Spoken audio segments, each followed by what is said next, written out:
You're saving for what? Everyone's in on it. And if you're not, you're a party pooper. Hey, you wanna hit up that new fancy restaurant?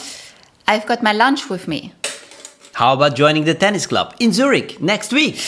Already got plans. But this weekend, how about the luxury spa? Well, I was thinking about heading to the mountains, hiking. That doesn't cost a thing. But why not? You can totally afford it, right? In the land of mountains and the seemingly endless prosperity, Switzerland, where people eat chocolate and cheese fondue all day, there is a dark side that nobody talks about: social pressure. The social pressure leads to consuming more than you actually want. Yes, we Swiss could cry about how much money we spend on our coffee breaks or our amazing ski and mountain adventures. But why not laugh about it? Just a bit. It's as if our bank account is making a joke about our emotional stability. Why so frugal when you can have the latest and coolest ski gear? It always whispers to us, buy it, you need it. Why we desperately try to stay sensible. I want to be sensible, but it's not easy. Stay strong. The psychology of spending money is often like a tragic comedy. And all this just because of social pressure? Well, not only, but the fact is we end up spending more money than we originally planned. And if you want to save to build something, you've got to stay consistent. We consume to feel better, to fit in, only to realize that our happiness level is as fleeting as the morning fog over the Swiss mountains. But hey, at least we've got the newest Swiss watch model, and the admiration from colleagues is guaranteed. But you are not buying it for the others, right? Of course not. No,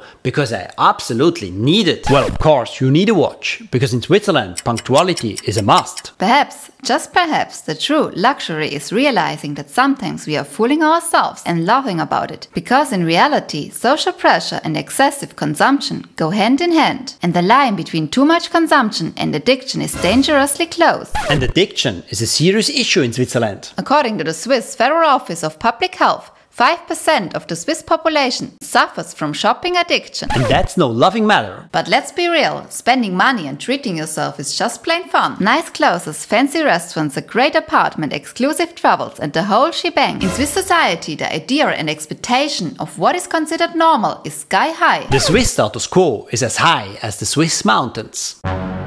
I make 180,000 plus 40,000 bonus a year, and by the end of it, there is nothing left. I even spend my bonus before it's paid out.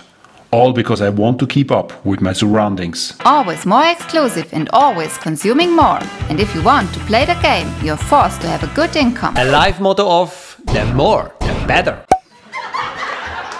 So one more time, what do you say to hitting up that fancy ski resort this weekend? Yeah, sure, count me in. You want to be a part of it. You don't want to exclude yourself from the group just because it costs a lot. And that's the crux of the matter. At this level and consistently keeping up with it requires a ton of energy and resources. And that in turn leads to needing to earn more. To do that, you have to do even more. A carousel that keeps spinning forever. But let's ask the real question, is there an alternative? We also love the good things in life. But, and here is the big but, we also have a long-term goal too, financial freedom. And that takes some effort. You have to break free from social expectations to step off the never-ending carousel. So what exactly does financial freedom mean? For us, financial freedom means not having to work for money anymore. It's about having income from investments that covers our expenses without touching the assets. But you don't achieve financial freedom overnight. No, it's a process that spans over years. It also means leading a conscious lifestyle and be very mindful of how you consume. Treat yourself consciously, save a lot, and invest those savings wisely. Patience is a must. That seems like a lot of work, and you have to be very conscious. Everybody desires acknowledgement and a sense of belonging, but the pressure to keep up with everything here in Switzerland is just incredibly high. Temptation is everywhere, and everyone seems happy with their consumption habits. Questioning your own consumption is difficult because social pressure make it easy to ignore. You get the point, right? In Switzerland, you can really make some serious cash. If you handle your money resources consciously, you can save a ton in Switzerland, way more than in other European countries. The crazy thing is, most people aren't aware of the social pressure, because you only truly feel it when you say stop.